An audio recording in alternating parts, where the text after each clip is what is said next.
लेके गवनवा छोड़ला भवनवा चल गईला तू विदेशवा हो।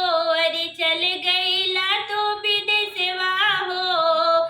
लेके गवनवा छोड़ला भवनवा चल गईला तू विदेशवा हो। अरे चल गईला तू विदेशवा हो।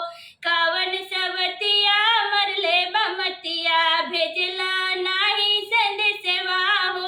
अरे कवन सवतिया मरले बमतिया भेजला नाही संदेशवा हो।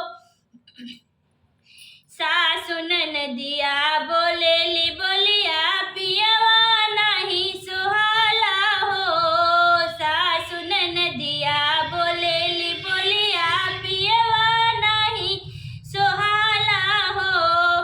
अपना मेहर के दर्द बलम जी तोहके नहीं बुझाला हो। अपना मेहर के दर्द बलम जी तोहके नहीं बुझाला हो। दिन रातो हर रहिया देखले भइल पगल के बेसवा हो। दिन रात तो हर रहिया देखले भइल पगल के बेसवा हो। अरे भइल पगल के बेसवा हो।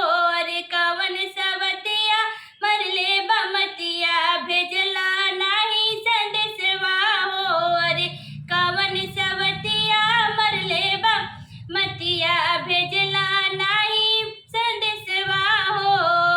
आग लगे राजा तोहरी कमाई सौखो नाही पुरावत। आग लगे राजा तोहरी कमाई सौखो नहीं पुरावत।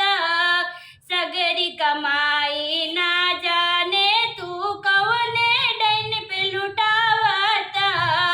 सगरो कमाई ना जाने कवने डायन पे तू लुटावत। अरे डायन पे लुटावत।